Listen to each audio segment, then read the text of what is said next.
I'll be honest with you. You know how everyone talks about that golden baby skin, like every baby is born with it? Well, that's not always the case. Have you ever wondered what skincare products work best for your newborn baby? As a pediatrician, I've seen and treated babies with all kinds of skin issues, and here we're going to talk about which cream work best for the most common skin conditions in the newborn.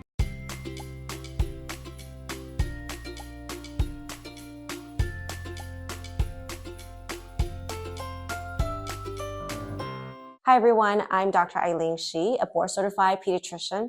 I work holistically with parents who want child-centered approach to solve their children's health issues. So if that sounds like you, make sure to subscribe to the channel for more content just like this. Babies have the most delicate skin, and when they are born, they leave the protection of their mother's womb and become exposed to the exterior and environmental factors that affect the skin integrity and texture.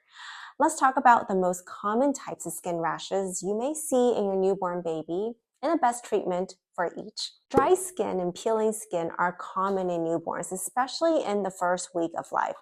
And I put them in the same category here. Here you can see thin layers of dry skin coming off of the surface of the baby's skin.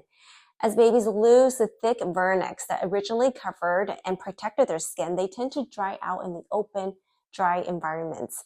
Also, some of the skin that comes off that you see in these photos are dead skin tissues that is shed as new skin cells grow from underneath.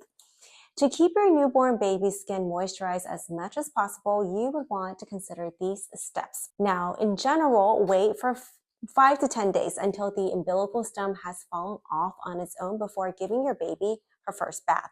And prior to that, use a soft washcloth and warm water to wipe off any areas that need spot cleaning. 2, keep baths to 2 to 3 times a week and keep the bath water lukewarm and bath time short to avoid drying out the skin too much. For baths, avoid using harsh soap and products with dyes. And for the most part, water itself is sufficient to clean the baby's skin. I generally stay away from baby lotions because they often contain alcohol as the second or third ingredient, which still dries out the skin. Actually, my favorite moisturizers that I recommend for babies under 6 months of age are these tried and true oils, balms, and some creams. CeraVe ointment, Aquaphor, and Vaseline are all very similar in texture. They work like an oily balm that penetrates deeper skin layers than do most creams. And they do also work as a sealant to help lock in moisture in the skin and minimize water loss from the skin. When it comes to oils, I like coconut oil, olive oil, shea butter, and these are all good options for the baby's skin. They have a ton of fatty acid and vitamins, especially like vitamin A and E, in addition to being super moisturizing. There are some babies whose skin are more sensitive to these oils than others, so a safe way to introduce it to your baby is by rubbing a pinky tip size of the oils onto your baby's forearm or the back of their hands prior to applying it all over the body. Creams. My go-to is Vanny Cream. This product is hydrating, thick, but it's easy to spread evenly onto the skin and can be tolerated even if your baby has dry skin. A lot of my patients, the little ones with eczema, do really well with Vanny Cream despite having inflammation and sensitivity. The key to all these topical creams, balms, and oils if your baby's skin is dry is apply it frequently. So more than once a day. You're probably going to want to apply it 3 to 5 times a day. Now, another common reason babies have skin rashes is due to hormonal changes in the body. And that has nothing to do with what they're feeding or what you're applying onto the skin. And that's why they're often referred to as neonatal acne. These rashes appear usually in the first 4 weeks of life and can persist as long as 4 to 5 months. They look like small raised bumps, as you would imagine for a pimple, with a slightly red base, and can sometimes contain fluid with a pustular appearance. Some can appear more involved than others, and that can be stressful for parents to look at. They are not infectious, however, and neonatal acne is not avoidable by altering the breastfeeding mother's diet or changing out formulas. Because remember, it is caused by hormonal changes internally in the baby. So with time, these will resolve on their own. They're not painful. itchy, or cause any discomfort to your baby. You can apply moisturizers to the skin as you would any delicate skin. By the way, if you found this video helpful, please give it a like and subscribe to the channel so that you will be notified of future content just like this. Cradle cap.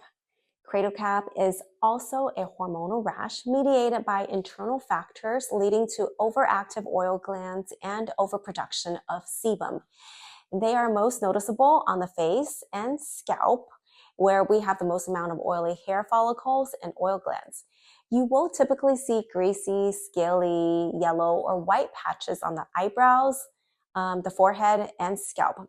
And a severe case of cradle cap definitely warrants a visit to your pediatrician's office for evaluation and treatment. Without intervention, most mild to moderate cases of cradle cap will improve and resolve fully on its own by 6 months of age. I recommend applying some olive oil to your baby's scalp and really just massage it into the scalp for 5 minutes before combing the scales out with a fine comb or brush. Lastly, diaper rashes are particularly common in newborns. They can be from overwiping or the wiping agents, which is more often the case. But sometimes diaper rashes can occur from yeast overgrowth. So if the appearance of the diaper rash is beefy red lesions with small satellite lesions like you see here, you may have a situation of yeast overgrowth and will need topical antifungals to treat. But if there is any variation of the reddish skin in the diaper area without pinpoint lesions, then it can be from overwiping or infrequent diaper changes, thereby allowing extended time where your baby's skin is exposed to soiled or wet diaper. To address this issue, start by changing your baby's diaper frequently, especially with poopy diapers. And during the diaper changes, apply a skin barrier cream, such as any that contains zinc oxide. Common store-bought brands are Triple Butt Paste, Desitin, or Bordeaux Butt Paste. These diaper creams basically work like a barrier, keeping the skin protected from a wet or dirty diaper. Skin rashes are common in babies, and you are not alone if you are struggling with some of these common rashes in the newborn phase. The content of this video is meant to be informative, and it is not meant to be diagnostic of your child's condition. So every child's health is unique, and I hope you will have the opportunity to discuss it fully with your child's clinician. In our Las Vegas-based practice, me and my team work with families one-on-one, offering concierge-like care to each patient holistically, minimizing the unnecessary pharmaceuticals and treating the root cause. To learn more about how you can work with us, click on Become a Member and fill out the information so that you can schedule a time to chat. Thank you all for watching. See you next time as we navigate the world of holistic pediatric medicine.